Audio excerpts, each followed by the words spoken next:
The only way to discover the limits of what is possible is to go beyond them into the impossible. The famous words of Sir Arthur C. Clarke. What an extraordinary Sri Lankan he was. Now, innovation, a much fancied word. We hear so many different business personalities talking about this all the time. But how exactly can you innovate the business of your industry? Or how can you innovate in your own organization and make sure you discover the tomorrow of your industry today? This will be the focus of your weekend's most profitable 60 minutes today. Welcome to BIZNOMICS. I'm HandagamaCEO. Now, globally, around 10% of global GDP is spent on innovation. We hear words like research, innovation, new product development. Today, innovation is not just limited to coming up with the next new product, not at all. Things are going to the level of material science. Things are going to the level of nanotechnology. And amidst all these developments, where exactly is Sri Lanka? To talk about this, we have a very special guest joining us, the CEO of the Sri Lanka Institute of Nanotechnology, who is none other than Dr. Naresh Handagama. Dr. Naresh, welcome to BIZNOMICS. Absolute pleasure to have you with us. Thank you. Same here. Dr. Naresh, let me ask with a very simple question. Research and innovation. What's the real difference between these two? Or are these two the two sides of the same coin? Let's start with that. Yeah, if you take the conventional definition of research and innovation, it's a little bit different, the origin of the word. It's morphed into a more contemporary meaning. It is part and parcel of the final goal of the product or the service that you're targeting to innovate. So for the innovation to happen, you have to have the research part. So that is the fundamental step that you begin with. Then you go into this innovation mode. Now, innovations right now, the whole industry R&D is driven by profit and investment. So it is not only for an academic interest, it is a goal to satisfy the market. So the Dr. Naresh, if I may just interject here, we saw that, for example, the hybrid vehicles came into the world somewhere around 1999 and the early 2000s on a more commercial scale, but the research work for that was happening even in the 1980s. That's correct. That's correct. So now there's a shift. It's sort of a paradigm shift, if you will. The investor could be the government or the private sector. But across the world, the fundamental research is funded by the governments. Whether it's the United States or China, the very basic fundamental research, which has the highest risk, is taken by the government. Then it is launched for a final product by the private sector. So innovation becomes the sort of an intermediate step. So first research, motivated by funding and a far-reaching goal, and innovation deals with coming out of with the concept. Now you have to monetize that. Correct. And commercialize that. Make sure your research brings back the rewards. Exactly. So after you look at that and the private sector kicks in, you make it practical and marketable.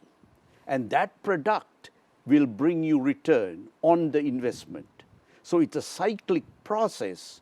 So this cyclical wave is all taken across the globe. Like as you mentioned, the EV, the vehicle batteries, that is the current state of the art.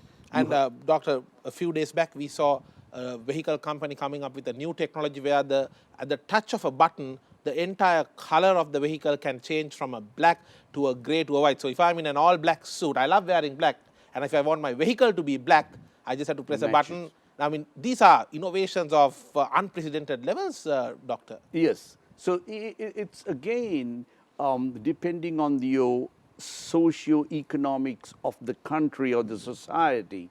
So your necessities, needs, and the wants will change. Correct. So depending on what you're looking at it, looking at the product or the service, your innovations and the research will gear to that. So what you're saying is, for example, it can be a South Asian country with the problem of dehydration for people due to various diseases. To support them and help them to survive, there might be academics and even private sector individuals working on a new innovation which basically will help the people to survive such diseases, and even in case of severe dehydration, come out of it quickly. So the innovation, the research and innovation should cater to the socio-economic needs of the country. Exactly. Some very valid opening thoughts there from you, Doctor. On a scale of 1 to 10, where do you see Sri Lanka with regard to innovation, not just in terms of technology, but on a more broader scale? Because we see the global rankings of innovations, and we really don't see Sri Lanka's rank improving in this ranking, whereas we see, I believe, Switzerland heading the rankings, and then some of the Asian countries like Singapore are also among the top 10.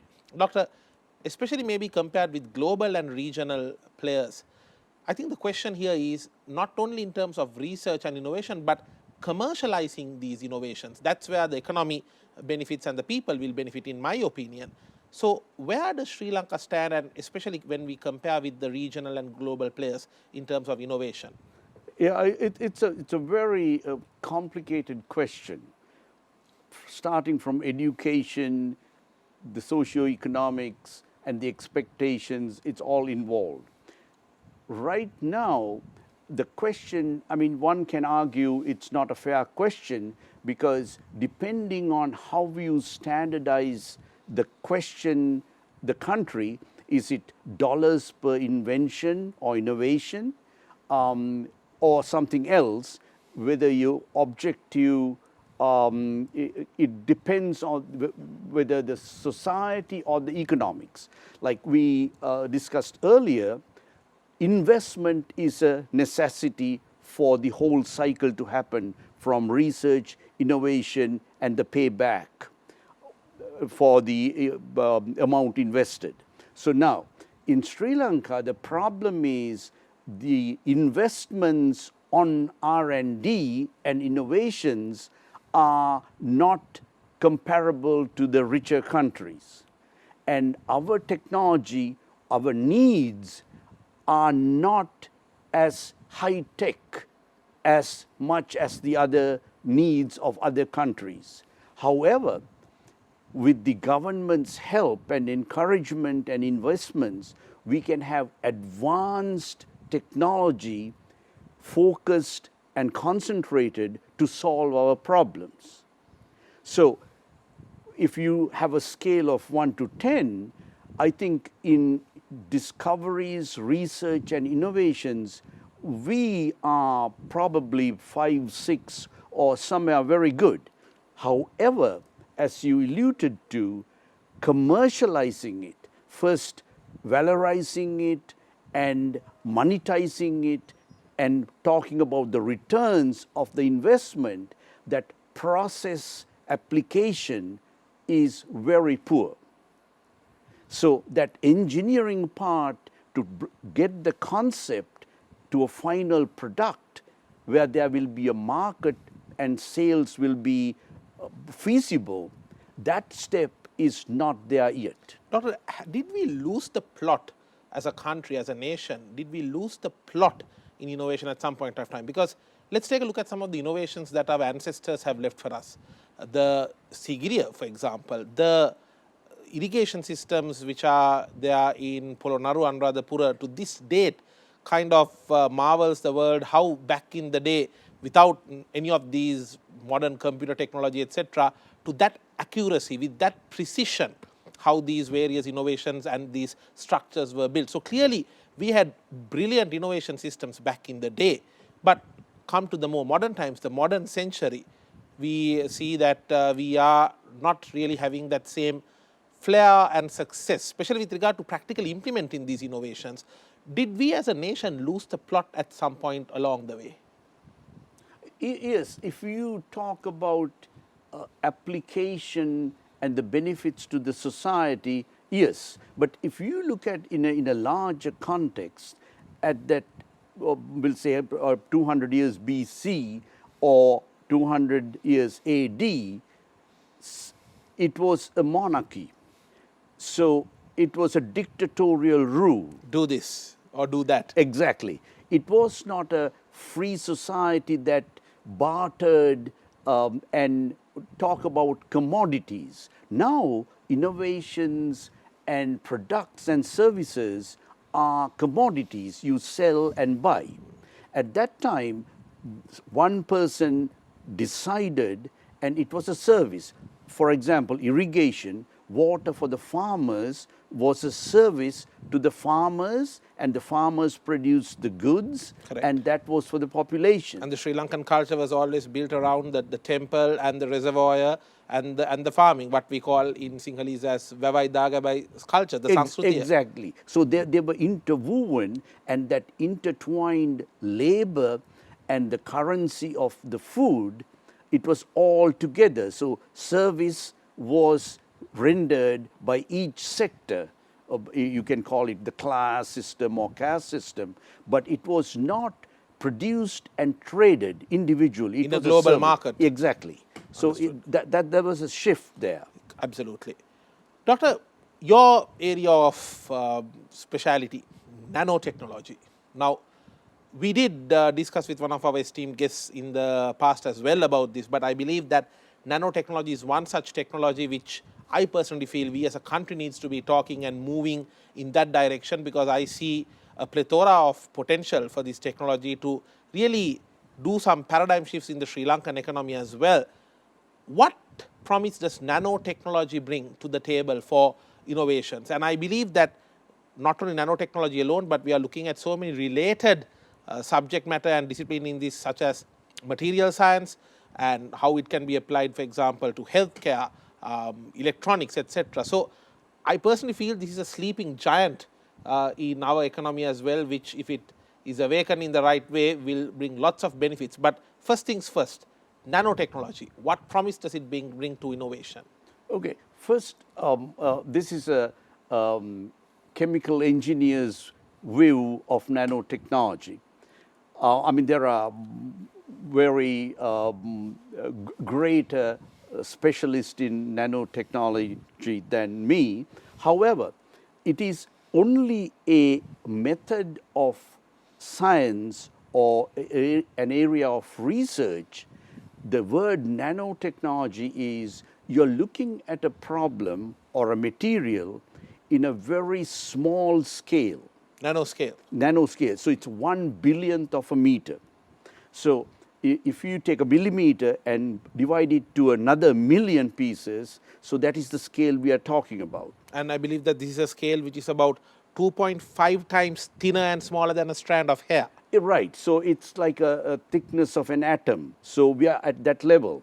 So in a more descriptive, illustrative form, what you do is you take the Gulliver's world and then you Lilliputinize it. It's a brilliant way of putting it, Doctor. So now what we are doing is we are looking at a large problem, a mega problem in a very small scale. So when you look at it at that scale, you see things that you wouldn't see otherwise. For example, if you take the advancement of science, you can make a parallel to that with the microscope. So with the innovation of microscope, you could see small microbes like bacteria and viruses that you cannot see with your naked eye. And then comes the electron microscope, which is another million times smaller objects could be seen. So then if you look at that timeline and also the advancement of science, how the progression came along, and it's an exponential way of increasing the advancement of science. So now we are talking about atomic thicknesses of material. So you can address, as you said, earlier it was like a serendipitous discovery. Now the discoveries and innovations are not serendipitous. They might be, but you have a goal, objective, and you work towards that. Understood. You custom make and make it happen because you have the tools. For sure. Some very interesting thoughts there, Doctor. We are going to come back to you for more information on this very interesting topic. Stay tuned. We will be back after this short break. This is BIZNOMICS.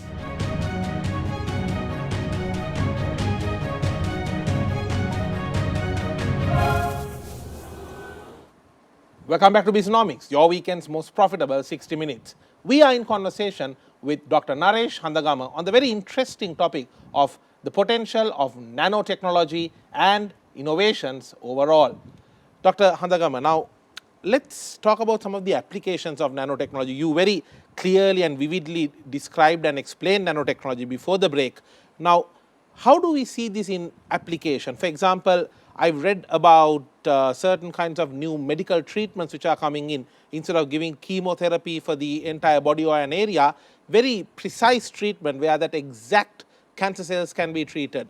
We are talking about cosmetics which are made using some of the nanotechnology discoveries which will be more friendlier towards the skins of people. I mean, sounds like a world of limitless possibility. Yes, that's true. Although I'm not an expert in biology or biotechnology, I'll put it this way. When you deal with these subatomic particles of that scale, nanoscale, for example, like cancer treatment that you spoke about. Now, conventional chemotherapy is released a whole dose of treatment, and all the good and the bad cells are exposed. So it's like you want to kill a target, shoot at one particular target, you use a shotgun, so a whole area is covered. Like, for example, if there are 100 fish in the pond, you need one of them down, but you drill the whole pond. Yes. So depending on your luck, you'll get what you want. Correct. But the collateral damage is vast. So what you do is, if you have a targeted approach to mark these cells and then attack those particular cells particularly, and to minimize the collateral damage, so that is the approach of nanotechnology, making it simple. So likewise, there are advantages of drug delivery, drug manufacture, like even the cosmetics. You can target certain patches of the skin or areas of the skin instead of having the entire body covered. And Doctor, today we are talking about foldable mobile phones, color changing vehicle bodies. I mean, all these are possible because the scientists are getting into atomic level or subatomic level and able to change the properties of material, isn't it? Exactly, exactly. And that is the possibility of nanotechnology. Correct, correct. Doctor, now when we talk about nanotechnology, another term that and a word that keeps popping up across so many forums is graphite. And I believe that graphite, based on which graphene is built, is one of the resources heavily used in nanotechnology and in general innovations as well. We saw over the last few years even SLINTEC being involved with so many different innovations of various technology using graphene. Now, what is the role that graphite and graphene plays in nanotechnology? And let's talk about the graphite in Sri Lanka. We apparently are having some of the most purest and some of the best quality graphite in the world, at least that's what I've heard. But are we smart enough to add value and make proper use of it? It's a bit of a complicated question, but such is the nature of the topic of innovation. Yes. So I'm not a geologist, but I mean, there are so many experts within Sri Lanka to talk about this, the origin of graphite. However, you're right. It's not a belief or a myth. Sri Lanka has one of the purest sources of graphite in Sri Lanka. So commonly you can divide graphite occurrences or mining into two. In Sri Lanka, what we have is vein graphite, which is subsurface that runs in veins. And the geological origin of the formation, you'll have to go into detail. But the other graphite as a commodity that you can buy in the market fairly cheaply from China or India, there are open cast mining that are almost close to the surface. So the difference is, one of the major differences are in any raw material are the impurities. So graphite How is much it's mixed. with other elements. Correct. So graphite is purely carbon in a characteristic way of bonding each other. And its flakes are stuck together like a flaky pastry sort of morphology. It's very soft, isn't it? It's more like a powder, soft powder. No, it's a solid sort of a rock. Solid rock, okay. So because those flakes are stuck together Okay. on they're called van der Waals bonds, so they're stuck very tightly together. Understood. Now, in the vein graphite that we find in Sri Lanka, the purity is 98% to 99%. It's very, very pure. So if you want real purity, then you cannot beat the Sri Lankan graphite. Now, graphene is, once you cleave those flakes and get it free from this stock block using different techniques, they have a vast array of unique features like strength. It's, when you talk about strength, it could be the pulling tensile strength or the pushing compressive strength. Those are orders of magnitude harder than steel. Then you get other properties like electrical conductivity, thermal conductivity. Those are excellent. So with the discovery of graphene, there is a very big market for circuits, microcircuits, composites, building materials, you name it. It's a whole array. So the demand is very high for these graphene-related associated products. So there's a big export market for Sri Lanka. It's interesting you mentioned that, because another product for which Sri Lanka had a very big export potential is tea. And we did the cardinal mistake of just exporting the ordinary black tea without the necessary value additions. And hence we saw Sri Lanka becoming a destination for providing the black tea, the basic product, on top of which other countries, various other companies were adding the value and getting the bulk of the profit, Doctor, because value addition is more like where you add the story to the whole product, and we were miserably failing in that to a large extent.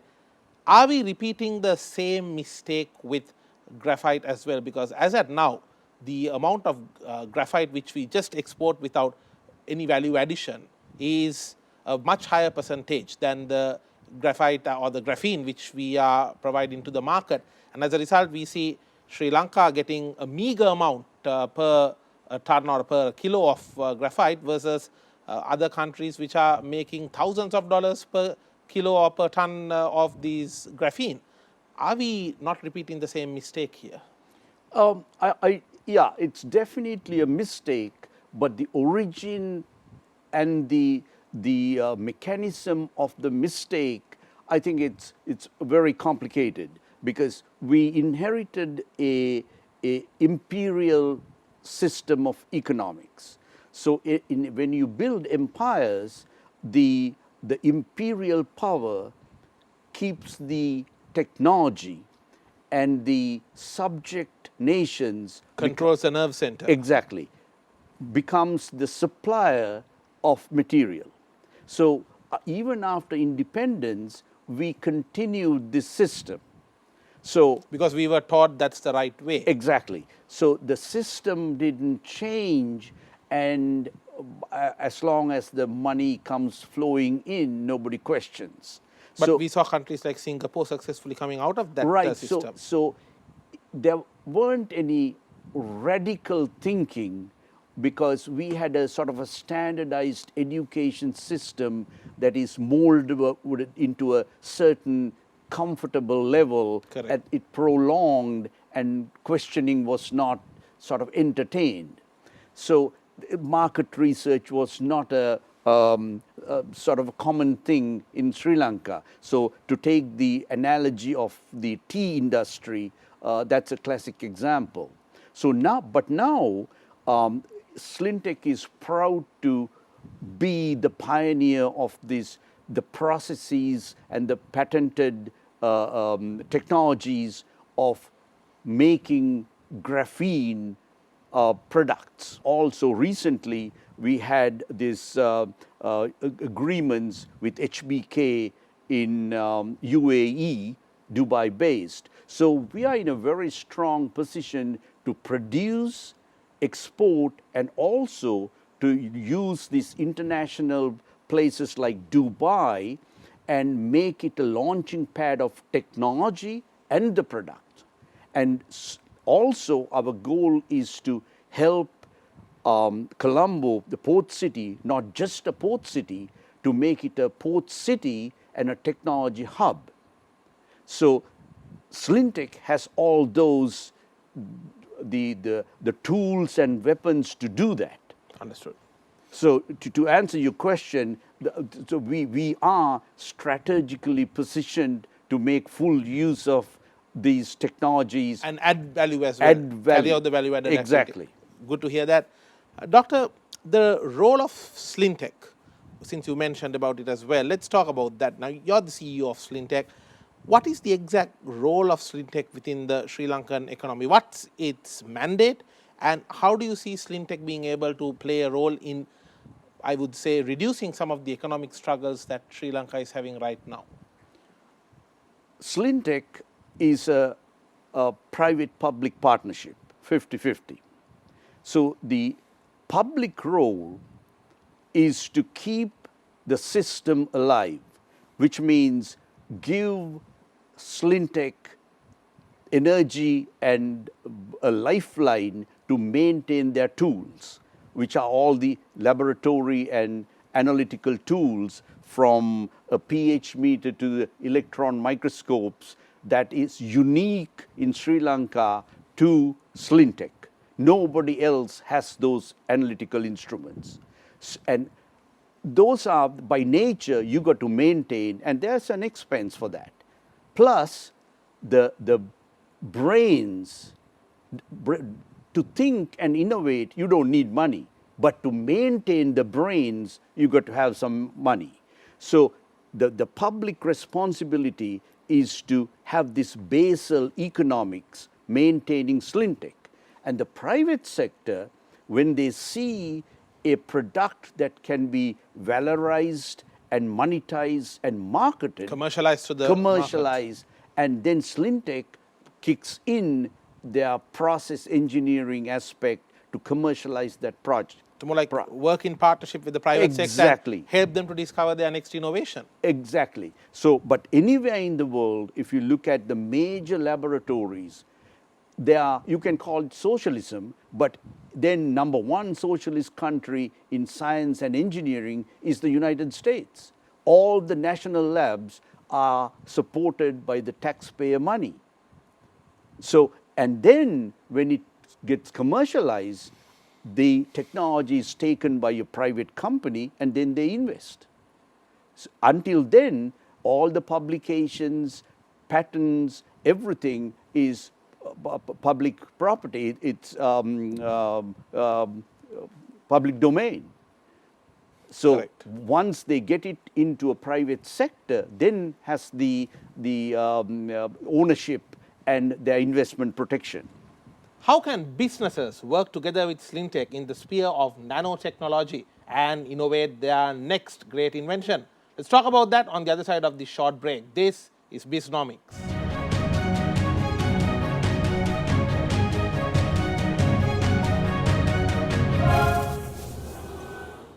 Welcome back to BIZNOMICS, your weekend's most profitable 60 minutes. I'm Tarandu Amarasekara. Our focus today is about innovations. Where exactly is Sri Lanka in the innovation sector, especially with regard to technology and the role that technology such as nanotechnology can play in your organization's next innovations.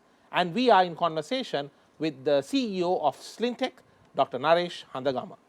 Dr. Naresh, now what are the different facilities available at SLINTEC, and at the same time, how can the corporate sector or any professional from the corporate sector who is watching this show, if they are thinking, how can my organization or my business go and partner with SLINTEC? What are the opportunities available? This is your forum to let the Sri Lankan business community know about it. That's two components to the capabilities of SLINTEC. One are the analytical instruments and equipment, and the other is the intellectual, the brain power. And some of these equipment are only available in SLINTEC. Unique, yes. So like Raman spectroscopy, X-ray diffraction machines, instruments, the electron microscope scanning and transmission, those are unique instruments that you can find anywhere in the world at the very top research institutes and universities. Now, we have them, we have experts to use them, and then we have given access to universities and companies who wants to use them. And the other feature is the partnering and having a joint agreement, or there's so many models that you can use with get the expertise and the instruments with SLINTEC. So it's a unique opportunity because even in the US or anywhere in the world, such a plethora of instruments under one roof is very rare. And all the experts are under one roof. So it is true that it's in Homagama, Pitipana, this little remote dot in the map.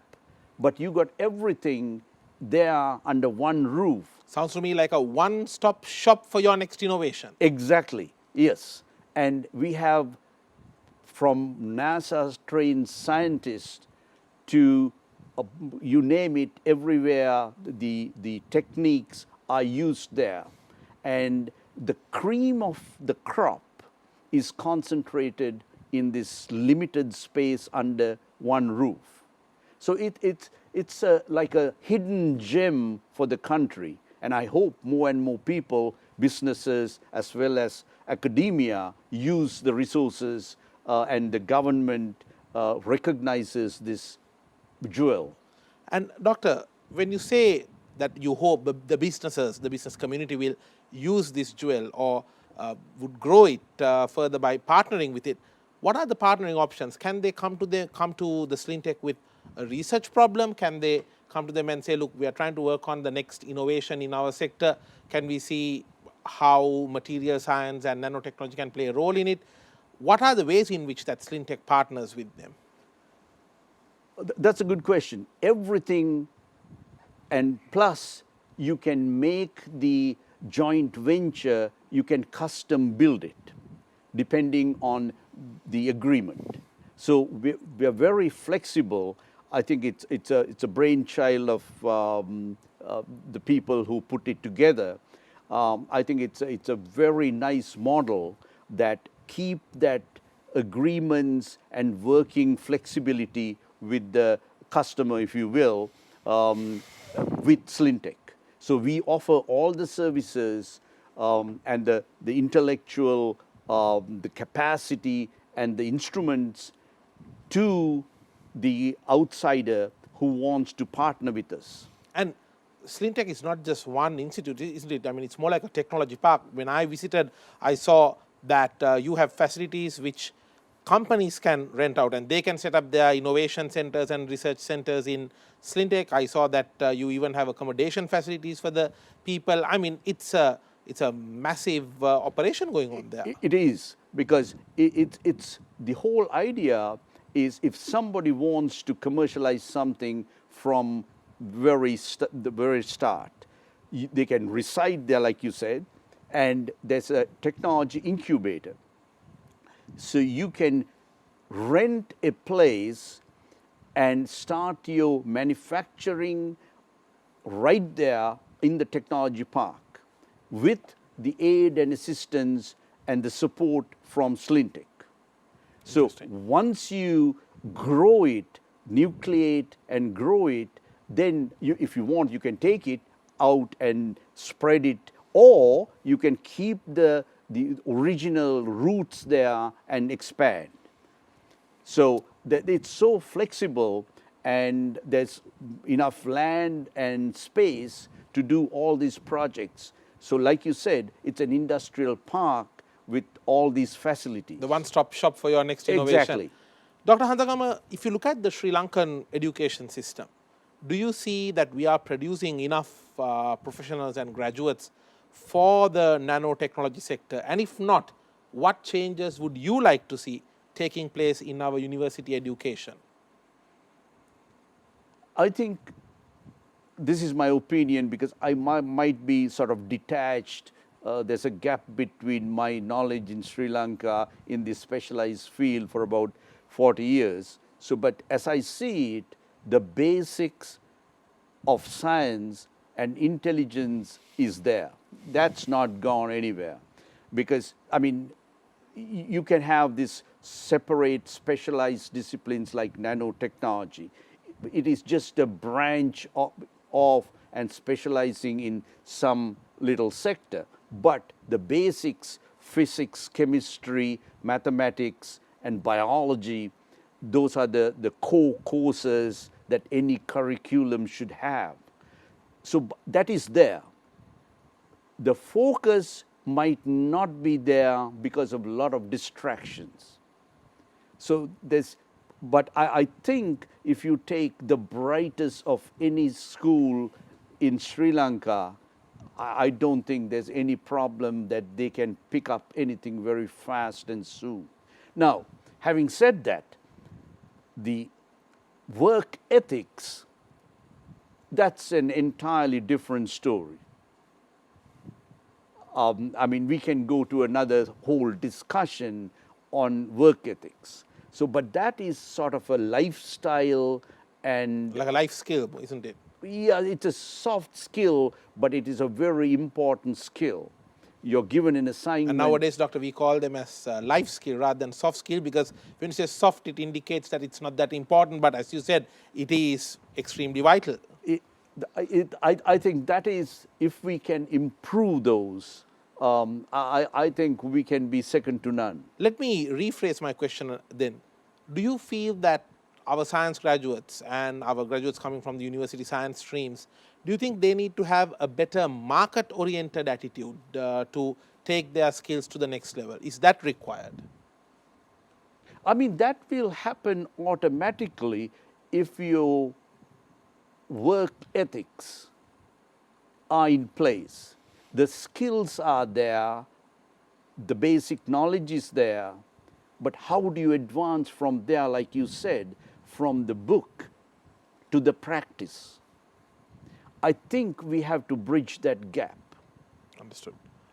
Doctor, on a final note, I believe there's a very important event coming up, the SLINTEC Investor Forum. Now, I think that is also where you open up and invite more partners to join SLINTEC, because it's a public-private partnership. The more partners you have, it empowers the journey of SLINTEC as well. Tell us more about this event and what are you expecting? What are the expectations of this event? Yeah, we are targeting the second week of February. And what we are trying to do is, if we have more partners investing, we can obviously commercialize our products or the concepts that are on shelf. There's a vast amount of innovations, concepts, basically value adding to our raw material that are on shelf. And also there is such a strong ability to solve problems. So if the investors come see our capabilities, if they have an existing manufacturing organization or hoping to start up something and see our skills and services, that'll be mutually very beneficial. And if somebody is interested in the technologies that are on shelf, because those concepts are proven technologies and mostly backed up by patents, and US and Sri Lankan patents and international other patents. And if these can be commercialized, that'll be right there adding value to the raw materials. For example, we have a whole host of fertilizer, different, I mean, you name it, we have it, and we can custom tailor to the requirements of the crop, and they are field tested and proven. So it is just so any agriculture company that is looking into getting technology integrated, there you have it. Exactly. And Doctor, what benefits do these investing partners get? Apart from the access to some of the solutions, what I believe that they are also kept up to date with the latest research. They have access to your scientists, am I right? Exactly. The services are there, and if any modifications, improvements, everything will be, it's a joint, the handshake is solid between the investor and SLINTEC. And if the investors' R&D team needs more input with regard to nanotech and some of these material sciences, fire an email away and the meeting will be set up. Right there. That sounds an amazing benefit to any R&D firm. Exactly, yes. So on a final note, Dr. Handagama, what would your message be, especially to the relevant authorities in promoting this nanotechnology sector in the country? What would you like to see them doing? They started and created, all credit goes to them. Now, we have to sustain, that is as a public responsibility, the real jewel that they started and polished, we have to maintain it. For that, there's a basal economic investment.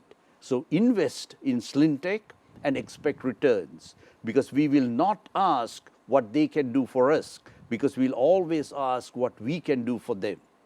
Fantastic and inspiring thoughts, Doctor. Very happy to hear that there are such capable individuals such as yourself and the team that is looking into this next sector or the next step of innovation in Sri Lanka and worldwide. Thank you so much for joining us, and wishing you and the team at SLINTEC all the very best.